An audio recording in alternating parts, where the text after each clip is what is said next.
That's heartwarming. Far higher than security. Yes, that's heartwarming. Yes, it should be. And we thought, sorry again, we thought we have some security challenges in Nigeria's northeast and a couple of others. Yes.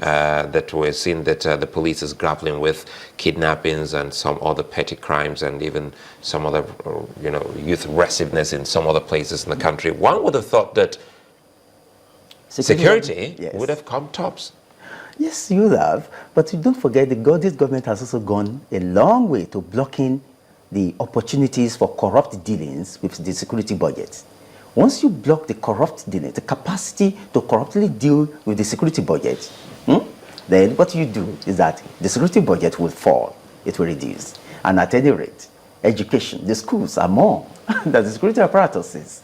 And when you educate your citizen, in fact, you are indirectly investing in security. How bad is that sector, the education sector? How bad? I see it is as bad as we have invested in it in the last 30 years. Because if you do not consider education as significant, if you just see it as an adjunct or a tolerable irritant, and then you just put whatever you just feel is adequate and put in education, what you get will be directly proportional to how well you have invested in it. It's as simple as that.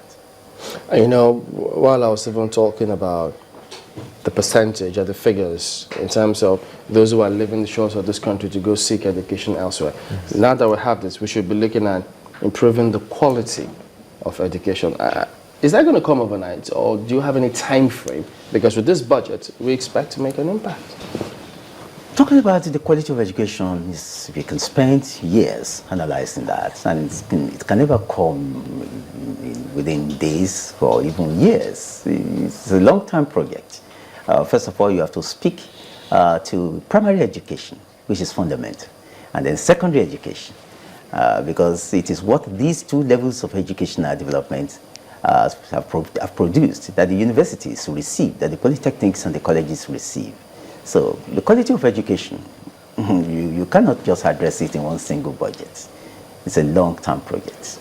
And then I see, you talked about works, power, and housing. They got 24% of that. Then transport has 11%. And these are, when you develop infrastructure, you open up some of those areas. You expect businesses to come in and then begin to thrive. But are we also looking to see that power is sorted out with this budget? That would be a major boost. Perfectly. The ordinary Nigerian knows now that the issue of power cannot be funded by the government alone. Private-public or public-private partnership in the production of electricity has become key. And the government, the way I understand it now, from this budget and from its pronouncements and body language of the Minister of Power, Works, etc., is that public-private participation will be fundamental in terms of bringing electricity to the ordinary man. It can no longer be funded from the public purse alone. It's beyond public purse. I'm interested in looking at the transport sector, 202 billion naira. And, if we talk about the transport sector, we're looking at maybe three, like a tripod, water, road will also look into rail, and talk about air transportation. How well have we fared in that sector? Because if we're talking about moving away from the traditional oil sector-based budget system, and we're looking at even services and so many other things, even hospitality, transport sector will also come into focus. Do you think it has the muscle to give the nation some more in terms of revenue? Yes, it does. Yes. Air transportation, for example, belongs to the tertiary form of transportation. The one that actually touches the ordinary man most is road transportation. In fact, human porterage. You carry the load on your head, or you buy a cart and then you move. This is transportation also. But road is so fundamental to the ordinary Nigerian. And roads belongs to the purview of the states and the federal government.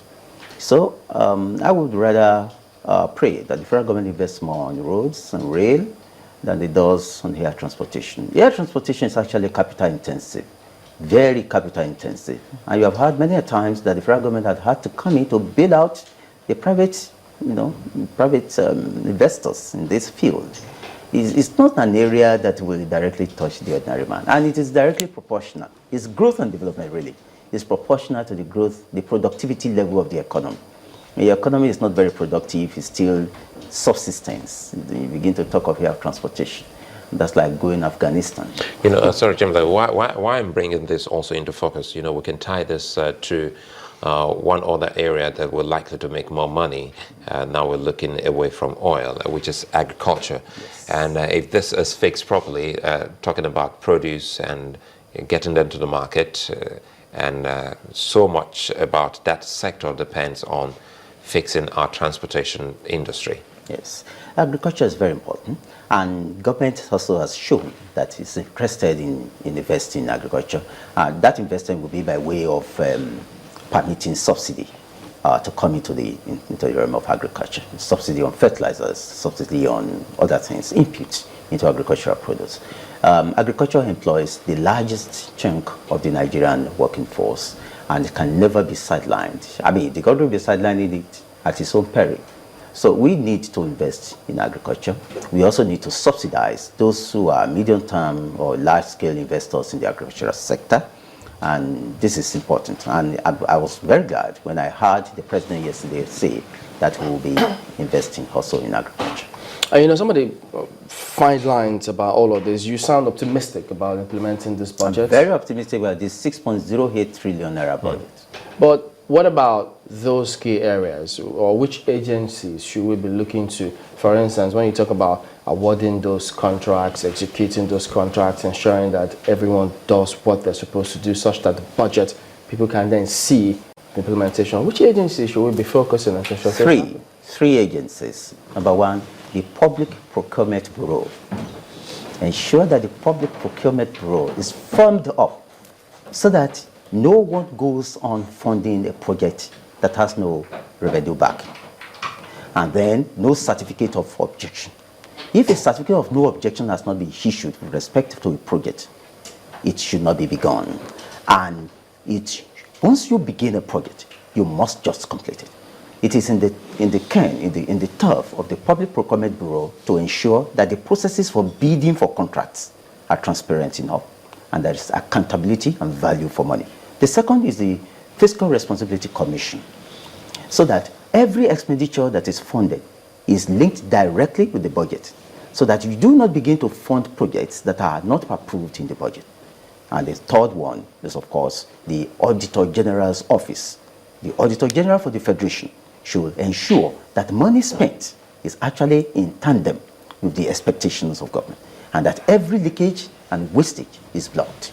These three organizations, or these three bodies, if we confirm them off properly, this budget will succeed. Thank you very much indeed, Anne. And let me bring in the last question. He says, your community, the education community, they have to be ready to play their role through research to help develop the economy. Yes, we've been doing that. At least at the level of the universities, we've been doing that. The only thing is that we'll be doing it with very poor tools, inadequate resources, and at times, reagents have to be bought by lecturers so that students may learn. But now, what's likely to change? What's likely to change? We hope that in the year 2016, that which had been budgeted to the education sector will actually reach us. My other question, you're also a lawyer. Perhaps we should be looking at what we saw yesterday. For the first time in a long time, we haven't actually seen or had this bickering between the lower house and the upper house on venue of presentation, and we'll get into see the president doing the presentation by himself. What legal or political implication this has for us? Section 81 of the Constitution of the Federal Republic of Nigeria 1999, as amended, actually provides that the president shall cause to be laid before the National Assembly the budget estimate for every year. He shall cause it to be laid. Now, that section does not say that the president shall personally present the budget. He can cause it to be laid, and that can be done by the finance minister or the Minister for Budget. So no problem about that. But the President of the Federal Republic in this instance has chosen to present it in person. It's evidential of his respect for the National Assembly. It's also evidential of the political significance that he attaches to the budget. However, in 2010, President Yar'Adua was not able to present to the National Assembly the budget of the Federation because he was ill. And another reason was because the House squabbled with the Senate that the venue should be in the House of Representatives and not in the Senate. Actually, the tradition has always been that the President will present it in the House of Representatives chambers and not in the Senate. So that has been the history of Nigeria since 1922. However, in 2014 and in 2015, the Finance Minister of Nigeria then, Mrs. Okonjo-Iweala, presented the budget on behalf of the President of the Federal Republic. That was not bad, that was not evil, but the only thing is that it was not conventional. It did not follow the history and the convention of the presentation of the budget. In recent times, don't forget, between 1957 and 1965, the Minister of Finance then, Nigeria's first indigenous Minister of Finance, Festus Okotiebo, presented all the budgets of the Federation. So there's nothing wrong in that. But this time around, it is just evidential of the President's respect for the Senate and the House of Rep, the National Assembly put together, and the political significance of the budget, that it is not just an instrument of economics, but it is a trilogy involving economics, politics, and law. Budget is law because it has to be passed into law as an annual appropriation act. It is politics because it is contained in it, it has contained in it the political manifesto, the manifesto of the ruling elite is there. And then it is written in economic language. So that makes it a trilogy. And I thank the President for doing this. Okay, Dr. Tunji Ogunyemi, thank you very much indeed. Many also hope that at the end of the day, the budget to put a smile on their faces as excited as you are. Thank you for coming on this morning. Thank you so much. All right, we'll be back in a moment. Don't go away.